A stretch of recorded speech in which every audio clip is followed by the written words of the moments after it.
నియోజకవర్గాల పునర్విభజనతో ఉత్తరాది బీజేపీ దక్షిణ భారతదేశానికి తీవ్ర అన్యాయం చేస్తుందని పార్లమెంట్లో ప్రవేశపెట్టిన బిల్లును సీఎంలు స్టాలిన్, విజయన్, రేవంత్ రెడ్డిల మాదిరిగా వ్యతిరేకత తెలపాలని రాష్ట్ర CM Chandrababu, deputy CM Pawan Kalyan, ప్రతిపక్ష నాయకుడు జగన్లకు ఆంధ్ర మేధావుల ఫోరం ప్రత్యేక హోదా విభజన హామీల సాధన సమితి అధ్యక్షుడు చలసాని శ్రీనివాస్ తెలియజేశారు. శుక్రవారం కాకినాడలోని ఒక ప్రైవేటు హోటల్లో శ్రీనివాస్ విలేకరులతో మాట్లాడారు. ఈ సందర్భంగా ఆయన మాట్లాడుతూ, మహిళా రిజర్వేషన్ బిల్లు పేరుతో దక్షిణాది ప్రాంతానికి ఉత్తరాది బీజేపీ అన్యాయం చేస్తుందని, దీనిని దక్షిణాదిలో ఉన్న పాలకులంతా ఏకమై వ్యతిరేకించాలన్నారు. పార్లమెంటులో గతంలో ఎంపీలపై దౌర్జన్యం చేశారని, అదే కనుక ఈ బిల్లు ఆమోదం పొందితే తమ వారిపై ఉత్తరాది ఆధిపత్యం పెరిగి దౌర్జన్యం చేస్తారన్నారు. ఈ తరహా బిల్లును 1975లో ఇందిరాగాంధీ, 2000లో వాజ్పేయిలు దక్షిణాదికి అన్యాయం జరుగుతుందనే కారణంతో బిల్లును నిలిపివేసిన సంగతులను చలసాని గుర్తు చేశారు. రాష్ట్రంలో ఉన్న గ్యాస్ గుజరాత్ వ్యాపారులకు వెళ్లిపోతుందని, అది 50% రాయితీతో ఆంధ్రాలో ఉన్న ప్రజలకు అందివ్వాలని డిమాండ్ చేశారు. మహిళా బిల్లు పేరుతో పునర్విభజన బిల్లును తీసుకొచ్చి దక్షిణాది రాష్ట్రాలకు అన్యాయం చేయబోతున్న మోడీ ప్రభుత్వానికి వ్యతిరేకంగా దక్షిణాది పార్టీలందరూ ఏకమై ఎదుర్కోవాలని చలసాని పిలుపునిచ్చారు. ఈ సమావేశంలో సిపిఐ రాష్ట్ర కార్యదర్శి, వర్గ సభ్యులు తాటిపాక మధు, ఆప్ రాష్ట్ర నాయకులు కె కృష్ణమోహన్, సిపిఐ జిల్లా కార్యదర్శి కె బోడకొండ, నాయకులు బులిరాజు, రవితేజ తదితరులు పాల్గొన్నారు.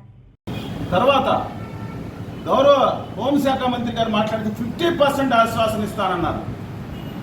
నిన్న గొర్రెలు కొన్ని బయలుదేరి గుజరాతీలో పాటలు పాడుకుంటా దయచేసి వాళ్ళ రాష్ట్ర హోంశాఖ మంత్రి, దేశ హోంశాఖ మంత్రి గారే హామీ ఇచ్చారు, దీన్ని నమ్మకపోతే పార్లమెంట్ నమ్మకపోతే ఎవరు నమ్ముతారా, బుద్ధి లేదురా అని తిడుతున్నారు ప్రజల్ని. నేను చెప్తాను, మాకు మైండ్ దొబ్బలేదండి, ప్రజలకు కూడా ఇంకా అన్నీ అర్థమవుతున్నాయి. మీరు మాకు హామీ ఇచ్చారు,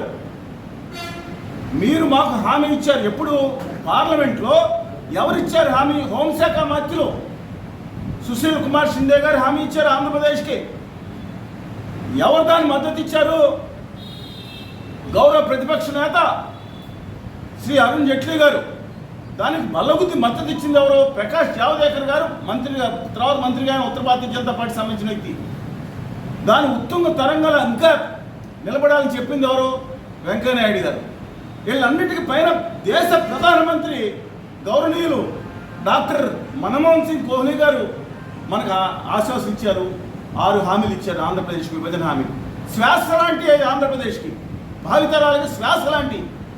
వెళ్ళి ఆ గుజరాతీ మార్వాడి వ్యాపారుల కాళ్ళు మొక్కి ఆంధ్రప్రదేశ్ ప్రజలు కట్టిన పన్నుల్లోంచి వాళ్ళకి 1,00,000 కోట్ల రాయితీలు ఇవ్వాల్సిన పని లేకుండా అది కనుక అమలైతే ప్రత్యేక విభజన హామీలు మన రాష్ట్రానికి 1,00,000 కోట్ల రాయితీలు వచ్చి దమ్ము ఉండి కలేజా ఉండి ఇక్కడ కాకినాడ నుంచి అక్కడ విశాఖపట్నం నుంచి అక్కడ అనంతపురం వరకు 15 లక్షల మంది పారిశ్రామికవేత్తలు తయారయ్యే వాడు 10 మంది ఉద్యోగాలు ఇచ్చి ఆ గుజరాతీ వాళ్ళు వీళ్ళ బతిమాలి మా దగ్గర ఫ్యాక్టరీ పెట్టుకునే దమ్ముల రోజులు వచ్చాయి.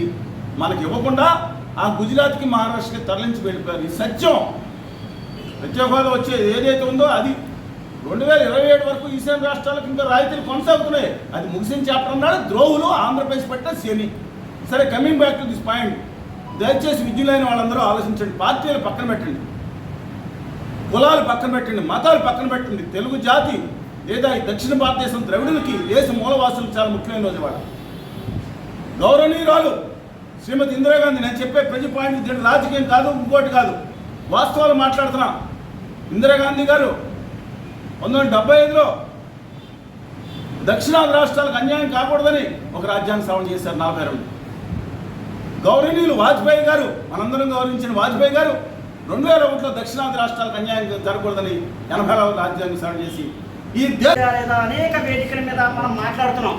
సో ఇందాక సార్ చెప్తూ విషయం చెప్పారు, పోలవరం ప్రాజెక్టు 100% నిధులతో కేంద్ర ప్రభుత్వం చేయవలసిన ప్రాజెక్ట్ని రాష్ట్ర ప్రభుత్వం తన చేతిలోకి తీసుకుని ఒక ఏటీఎంగా మార్చుకుని ఈ రాష్ట్ర ప్రభుత్వం తన యొక్క ప్రయోజనాలు, పార్టీల యొక్క ప్రయోజనాల కోసం ఈ పోలవరం ప్రాజెక్టుకి ఎత్తు తగ్గించడం, సో R&R ప్యాకేజీలో రాకుండా ఈ సొమ్ముని వీళ్ళు వాడుకోవడం ద్వారా లబ్ధి పొందుతున్నారు. కానీ ఆంధ్రప్రదేశ్ యొక్క అప్పుల కోసం ఏ ఒక్కరు కూడా గత ప్రస్తుత పాలకపక్షాలు పనిచేయట్లేదని, కనుక ప్రత్యేక హోదా ద్వారానే మనం అంతా పూర్తి స్థాయిలో ఆంధ్రప్రదేశ్ పరిరక్షించబడుతుందని చెప్తున్నాం.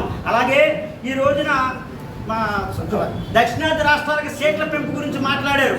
దక్షిణాది రాష్ట్రాల యొక్క వాటా 131 సీట్లు అండి. 131 సీట్లు అంటే ప్రస్తుతం 543 సీట్లలో 24.1% ఉంది. 50% సీట్లు పెంచినట్టయితే